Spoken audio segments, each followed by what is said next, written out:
MP board class 12th वाले सभी students का यहाँ पर अर्थशास्त्र विषय का पूरा क्वेश्चन पेपर आ चुका है और आप देख सकते हैं यहाँ पर मैं सेट भी बता रहा हूँ। पूरा पेपर ध्यान से देखना है क्योंकि 100% जो क्वेश्चन पेपर है आपकी परीक्षा में देखने को मिल जाएगा। आइए शुरुआत करते हैं हमारे प्रश्नों से जो आपकी परीक्षा में पूछे जाएंगे। क्वेश्चन यहाँ पर आप देख सकते हैं आपकी स्क्रीन के सामने। सबसे पहले जो क्वेश्चन आपसे पूछा गया है वो है सही विकल्प चुनकर लिखिए में भारत में किस प्रकार की अर्थव्यवस्था को अपनाया गया है। प्रश्न आपसे पूछा गया है कि हमारे भारत में किस प्रकार की अर्थव्यवस्था को अपनाया गया है, तो इसमें आप सही उत्तर के रूप में लिखेंगे मिश्रित अर्थव्यवस्था को हमारे भारत में अपनाया गया है, तो इसमें आप मिश्रित करेक्ट करेंगे। जब किसी उपभोक्ता को अधिकतम संतुष्टि प्राप्त होती है तब सीमांत उपयोगिता कितनी होती है, तो इसमें आपको लिखना है माय डियर फ्रेंड्स सीमांत उपयोगिता 0 हो जाती है, तो 0 आप करेक्ट उत्तर के रूप में ध्यान रखेंगे। चैनल पर अगर आप नए जुड़े हैं तो चैनल को जरूर सब्सक्राइब करें क्योंकि मैं जो पेपर बता रहा हूँ ना पेपर परीक्षा में 101% छप जाएंगे। किसी वस्तु का मूल्य बढ़ने पर पूर्ति क्या होती है। अगर वस्तु का मूल्य बढ़ रहा है तो प्यारे विद्यार्थियों पूर्ति घट जाएगी, ठीक है, तो इसमें आपको लिखना है घटती है। भारत में 1 रुपये का नोट कौन निर्गमित करता है, तो इसमें आपको लिखना है वित्त मंत्रालय के द्वारा भारत में 1 रुपये का नोट निर्गमित किया जाता है, तो इसमें आप वित्त मंत्रालय करेक्ट करेंगे, ठीक है। पेपर का PDF अगर आपको चाहिए तो PDF के लिए हमारे ऐप पर जाना होगा। ऐप की लिंक डिस्क्रिप्शन में दे रखी है। अल्पकालीन उत्पादन फलन की व्याख्या निम्नलिखित में से किस नियम के द्वारा की जाती है, तो इसमें आपको लिखना है परिवर्तनशील अनुपातों के नियम से। सीमांत उपभोग प्रवृत्ति है, तो सीमांत उपभोग प्रवृत्ति क्या होगी, तो इसमें आप लिखेंगे ऑप्शन नंबर बी। अगले क्वेश्चन की ओर बढ़ेंगे। चालू खाते की मदें होती है, इसमें लिखना है दृश्य एवं अदृश्य मदें चालू खाते की मदें होती है, तो इसमें आपको दृश्य व अदृश्य करेक्ट करना है। ये रहा आपका अगला क्वेश्चन जिसमें आपको मैं रिक्त स्थान बता देता हूँ, ध्यान से आप देखेंगे।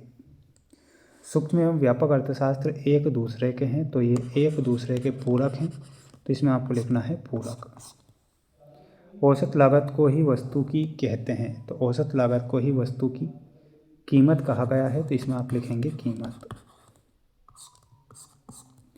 उच्चतम निर्धारित कीमत को कीमत सीमा भी कहते हैं, तो इसमें आपको लिखना है कीमत। प्रति व्यक्ति आय अधिक होने पर जीवन स्तर हो जाता है, तो जीवन स्तर कैसा हो जाएगा, ऊंचा। बचत आय का वह भाग है जो पर खर्च नहीं किया जाता है, तो इसमें आप लिखेंगे चालू उपभोग पर खर्च नहीं होता है, तो चालू उपभोग करेक्ट करेंगे। मुद्रा प्रसार की दशा में रेपो रेट को घटा दी जाती है, ठीक है, घटा दी जाती है। तो स्क्रीनशॉट आप ले लीजिए इसका एक। सभी को अच्छे से पढ़ लेना है इन प्रश्नों को क्योंकि परीक्षा में ये प्रश्न जरूर बनेंगे और ज़रूर बनेंगे। पैमाने के प्रतिफल का संबंध दीर्घकालीन उत्पादन से होता है, तो इसमें आपको सत्य के रूप में लिखना है। यदि पूर्ण प्रतियोगी बाजार में मांग का अतिरेक है तो संतुलन मूल्य बढ़ाना चाहिए, ये आपको असत्य लिखना है। समष्टि अर्थशास्त्र में सामूहिक अर्थशास्त्र भी कहते हैं, तो बिल्कुल ये आपका क्या हो जाएगा, सत्य हो जाएगा। स्टॉक परिवर्तन एक प्रवाह है। पूर्ण रोजगार का आशय शून्य बेरोजगारी नहीं होता है, तो इसमें आपको लिखना है सत्य। शिक्षा पर किया गया व्यय विकासात्मक होता है, तो इसमें भी आपको सत्य लिखना है। स्थिर विनिमय दर को बनाए रखने के लिए किसी प्रकार के प्रतिबंध की आवश्यकता नहीं होती है, तो इसमें आपको असत्य लिखना है, ठीक है। स्क्रीनशॉट आप ले लीजिए इसका एक और पढ़ लीजिएगा सभी छात्र। नेक्स्ट क्वेश्चन मैं बता देता हूँ तब तक। ये रहा आपका अगला क्वेश्चन, स्थानापन्न वस्तुएं, तो इसमें आपको मिलाना है चाय एवं कॉफ़ी जो होती है स्थानापन्न वस्तुएं होती है। बेलोचदार में आपको मिलाना रहेगा ऑप्शन नंबर डी से। नमक जो है बेलोचदार मांग है। पूरक वस्तुएं क्या होती है, तो गेंद और बल्ला पूरक वस्तुएं हैं।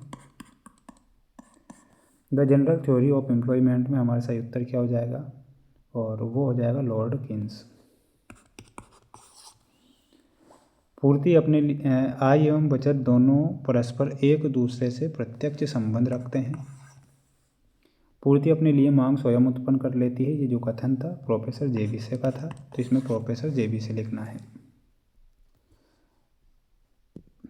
अगला क्वेश्चन ये रहा जिसमें आपको एक शब्द या एक वाक्य में उत्तर देना है। जब सीमांत अवसर लागत घटने लगती है तब उदासीनता वक्र की आकृति किस प्रकार की होगी? तो इसकी जो आकृति है वो उन्नतोदर हो जाएगी, तो इसमें आपको लिखना है उन्नतोदर। फर्म के संतुलन के समय एक फर्म को कितना लाभ होता है? तो इसमें आपको लिखना है सामान्य लाभ। सामान्य लाभ। पूर्ण प्रतियोगिता में वस्तु की कीमत का निर्धारण किसके द्वारा किया जाता है? तो इसमें आपको लिखना है मांग व पूर्ति के द्वारा। मांग व पूर्ति। समष्टि अर्थशास्त्र का मुख्य यंत्र क्या है? तो इसमें आप लिखेंगे राष्ट्रीय आय विश्लेषण। राष्ट्रीय आय विश्लेषण। राष्ट्रीय आय की गणना हेतु विभिन्न साधनों को प्राप्त होने वाली आय को किस विधि में शामिल किया गया है? तो इसमें आप लिखेंगे आय विधि में। आय विधि। संसद में सरकारी बजट कौन प्रस्तुत करता है? तो इसमें आपको लिखना है वित्त मंत्री। वित्त मंत्री। ठीक है। सभी प्रश्नों के आंसर ऐप पर मिलेंगे। ऐप की लिंक डिस्क्रिप्शन में दे रखी है।